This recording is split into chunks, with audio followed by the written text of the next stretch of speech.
Amazon warehouse. It's back over my right-hand shoulder. Not visible from here right now, but adjacent to that property nearby here is Grandpa's Peach Orchard. And this is a small mom and pop family run business where they've got peach trees, they sell pecans here, they have bees, and they have honey available for sale. And they took on a lot of damage from the tornado as well. Some of their trees damaged, some of their outbuildings damaged. And what you see here behind me is a mobile home where they had somebody renting and living. This is Mike, if you can see him back here behind me.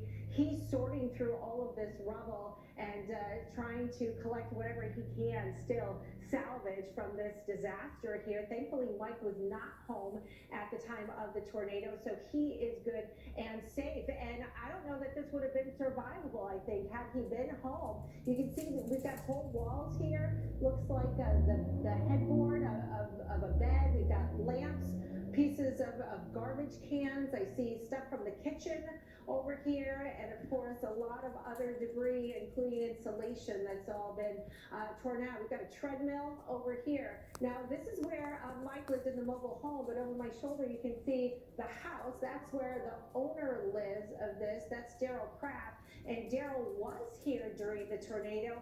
Hear his tale now. Listen in of how he describes what it was like when the tornado came through. My concern now is getting cleaned up before we have real winter weather. Yeah. It's been nice, 70 degrees every day, but it certainly could be snowy and ice covered and 10 degrees. It would make cleanup difficult till next spring. Okay, he's talking about the cleanup there, but Daryl was here along with his parents when the tornado came through.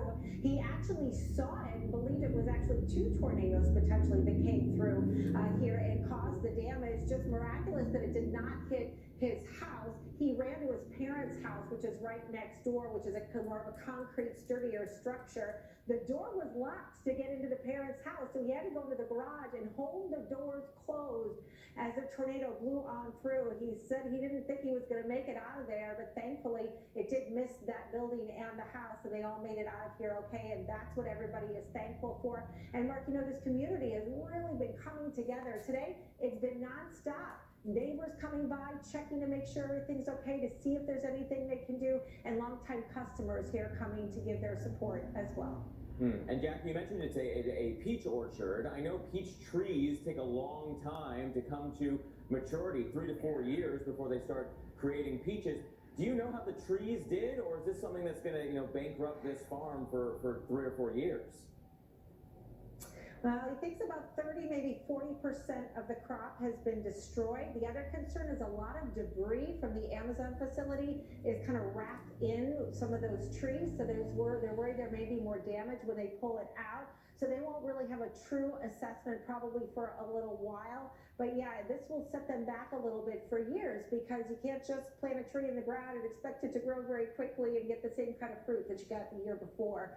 So that is going to be the concern. So he says that, once they get through the cleanup, they're going to be able to assess that. But they're open today. They're actually open, not selling peaches. Of course, it's not that time of the year. They are concerned about the weather, though, for their bees. It's too warm for the bees, so they go out because they become active in the warm temperatures, but there's no pollen for them to be able to feed off of. Interesting. Yeah, this time of year the bees should be under blankets inside the hives and really docile and not out flying and using their energy storage from the honey in order to keep that hive going through the winter. Very interesting that the weather is not cooperating in so many ways right now in that area. Jackie, thanks so much for that. We'll get back.